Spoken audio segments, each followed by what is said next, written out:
Hello and welcome back to Auspex Tactics, where today we're doing another quick tip video on Imperial Knights.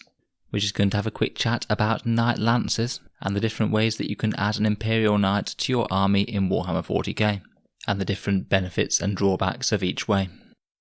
So Games Workshop changed the Knight Lance special rule in an FAQ quite shortly after the Imperial Knights Codex was released.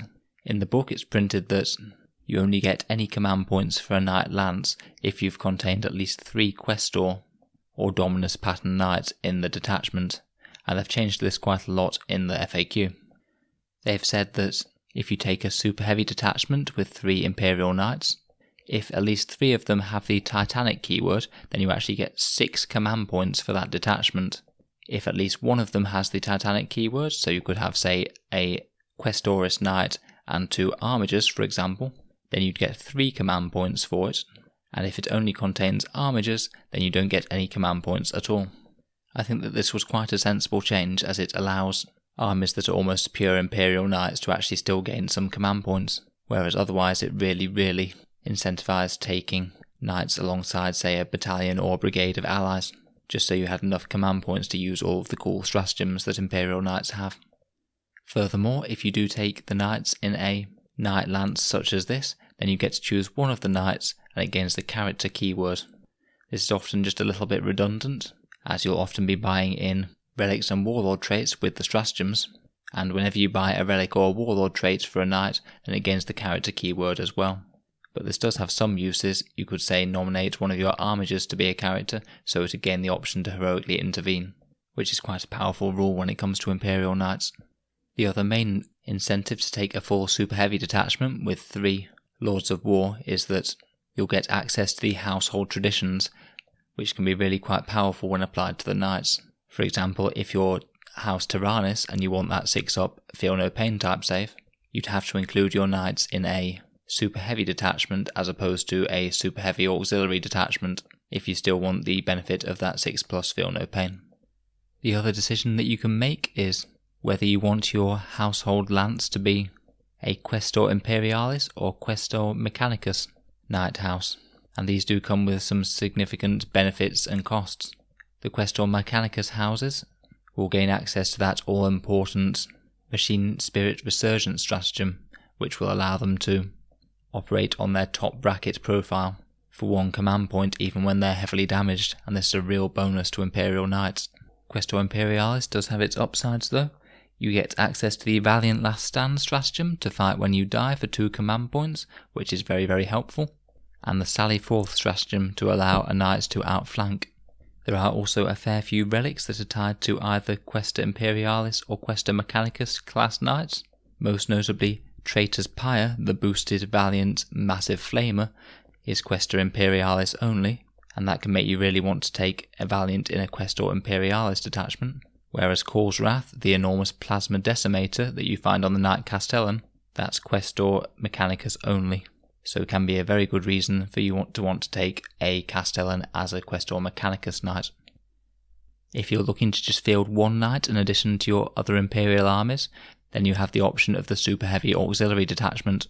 This can be a potentially very powerful way to include an Imperial Knight in an Imperial list, as you don't have to pay for anything that you don't want to. Say you don't have to include a couple of Armigers just because you want a certain Questoris or Dominus pattern Knight in an ally to your army. The main drawback of the super heavy auxiliary detachment is that you won't gain a household tradition from this detachment. That means that you can't use that 6-up Feel No Pain on Tyrannus models, for example, or you won't gain the reroll to advance and charge from House Terran.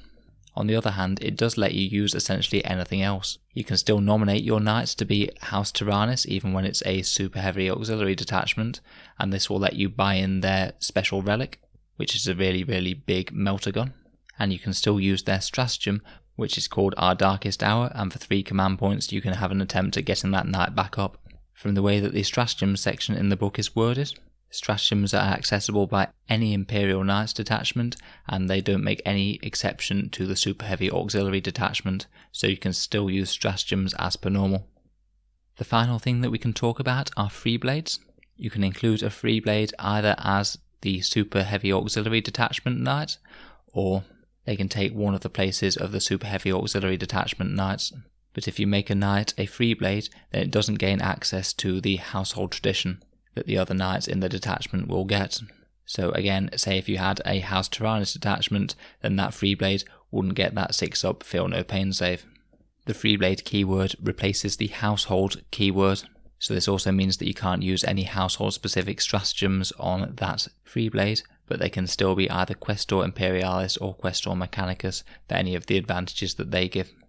As it stands, it means that it's a little bit more of an incentive to use a random knight that you've added to your army in a super heavy auxiliary detachment as a free blade, compared with one that's more part of a full fat super heavy detachment, because it means that if you're in a super heavy detachment, you're giving up your household tradition to make yourself a free blade, and in general, having a household tradition is better than being a free blade, due to the free blade bonuses being a bit situational or marginal with some potentially nasty downsides. So what do I think are the best ways of building an Imperial Knight army? Personally, I find that I would rather go with either 3 big Titanic class knights to unlock that very nice 6 command points, or just 1 Titanic class knight in a super heavy detachment to gain access to some of the strongest stratagems and warlord traits. I'm not quite as much of a fan of the middle ground where you take 1 Titanic knight and 2 armigers, because I feel in general the armigers aren't quite as strong for their points as the Titanic knights. So I'd rather put the points towards getting a 3rd knight in the force, which you're rewarded for doing with more command points. And in general, I don't usually find the free blade rules are worth it even when you're in a super heavy auxiliary detachment. We might do a video on free blade traits and burdens at some point in the future. Anyway, I hope people found that little discussion useful. If there's any rules that I got wrong, or you have any ideas about how you personally like to build Imperial Knight armies, please leave them down in the comments below, and feel free to subscribe for more videos in the future. We'll be doing an Imperial Knights video every day for the next 2 weeks, in addition to some regular Space Marine content as well, so feel free to subscribe if you'd like to see any of that. Thank you very much for listening to Auspex Tactics. I'll see you in the next video.